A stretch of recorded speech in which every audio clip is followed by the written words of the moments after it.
मुझे दुख किसी बात की नहीं है, दुख इस बात की कि हेलो नमस्कार, मैं उजाला गोरखपुरी। आप सभी लोगों को मेरे चैनल में स्वागत करते हैं। सभी यूट्यूब फैमिली को सबसे पहले हैप्पी न्यू ईयर। और आप लोग देख सकते हैं कि मैं पूरा बर्तन धुल चुकी हूँ यहाँ पे, और ये किचन एकदम क्लीन कर चुकी हूँ।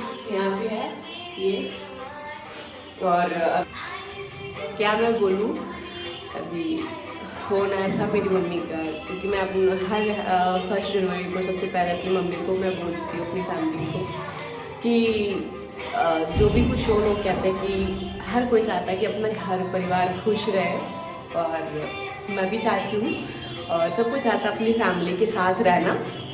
तो हम लोग तो काम करने वाला है, बाहर काम करते, कभी घर नहीं जा पाते, कभी जा भी पाते हैं। हम लोग घर नहीं गए इस हैप्पी न्यू ईयर को, बट मैं अपनी फैमिली को बहुत ज़्यादा मिस कर रही हूँ, क्योंकि एक फैमिली का प्यार अलग होता है, और सबसे इम्पोर्टेंट मम्मी का प्यार सबसे अलग होता है।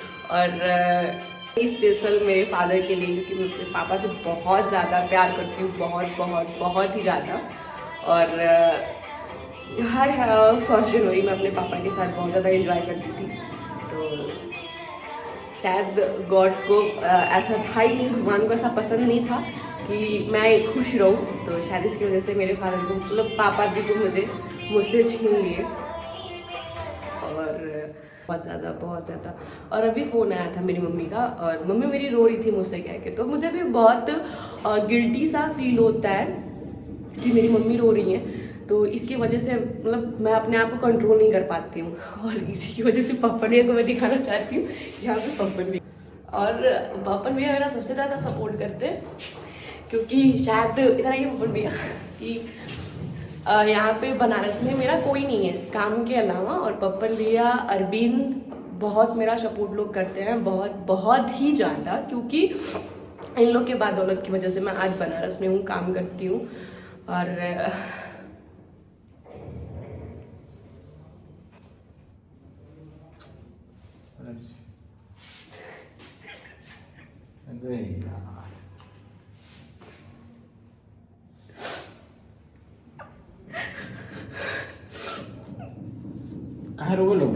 शायद मेरे पापा के जाने के बाद जो भी कुछ सपोर्ट की, मम्मी मेरी सपोर्ट की, और घर से मेरी माँ बहुत सपोर्ट करती है।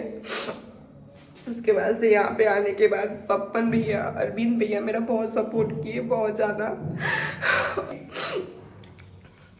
हर 1 जनवरी को हम अपनी फैमिली के साथ इंजॉय करते, मेरे पापा रहते थे और इंजॉय हम लोग करते थे। और मेरी मम्मी इसी के याद में, पापा के याद में बहुत रोती है। मतलब मेरे पापा के चले जाने के बाद से मेरी तो पूरी दुनिया उजड़ गई, क्योंकि एक बेटी के लिए बाप बहुत बड़ी चीज़ होती है, क्योंकि बाप एक बेटी के लिए साया होते हैं, और बाप ही एक छत होता है जो फैमिली के लिए। और मैं बस इतना ही कहना चाहूँगी कि पापा आई मिस यू, आप जहाँ पे भी हैं अच्छे से रहिएगा, अपना ख्याल रखिएगा। और बस इतना चाहती हूँ, अगले जन्म में कोई भी चीज़ का जन्म पाऊँ, अगर इंसान का ही जन्म पाऊँ, लेकिन प्लीज़ कभी पापा को मुझसे मेरे दूर मत कीजिएगा भगवान। मैंने आज तक कभी अपनी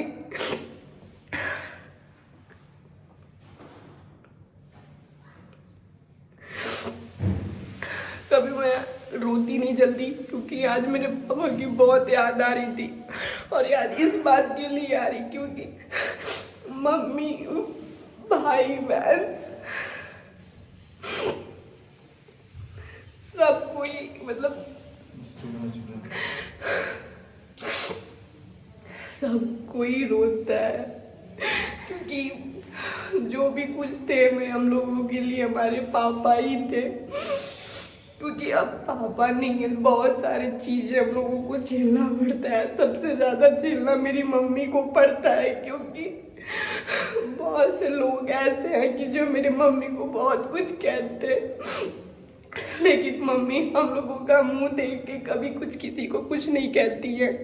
इसलिए नहीं कहती क्योंकि उनको पता है कि हम लोग कभी ना कभी लाइफ में सक्सेस होंगे या नहीं होंगे। उनको ये नहीं है, लोग बस इतना कहती कि बेटा कभी गलत मत करना, अपने से हर चीज़ सही करना, और हम तुम लोगों पे बहुत विश्वास करते हैं। और मेरी मम्मी रोती तो मुझे बहुत बुरा फील होता है, बहुत ही ज़्यादा। शायद ये ब्लॉग देखेगी तो मेरी मम्मी रोएगी भी, लेकिन बस मैं इसलिए बना रही क्योंकि ये मेरे पापा की मेरे लिए बहुत याद थी। और आज के दिन सबसे ज़्यादा मैं अपने पापा को मिस करती हूँ, बहुत ही ज़्यादा, क्योंकि एक होता है कि कोई भी ऐसा चीज़ दिन होता है कि हर फैमिली 1 जनवरी को अपनी फैमिली के साथ एंजॉय करती है, क्योंकि इंसान की एक ज़िंदगी, एक नया साल दौर आता है, वो एक नया साल आता है, उससे लोग अपनी ज़िंदगी को जो बोलते हैं 2024 में नहीं किए 2025 में करेंगे, 2026 में नहीं किए 2027 में करेंगे, ऐसे ऐसे लोग करते जो कि एक 1 जनवरी जो होता है कि नहीं यहाँ से अपनी हम जिंदगी की शुरुआत यहाँ से करेंगे, ऐसे करेंगे कि हमको इस चीज़ में सक्सेस होना है। तो मैं अपने पापा को मतलब इतना ज़्यादा अभी मिस कर रही हूँ, क्योंकि आज पता नहीं मुझे क्या हो रहा है कि मुझे बहुत ज़्यादा याद आ रहा है। और क्या मैं बोलूँ, मुझे कुछ भी नहीं समझ में आ रहा।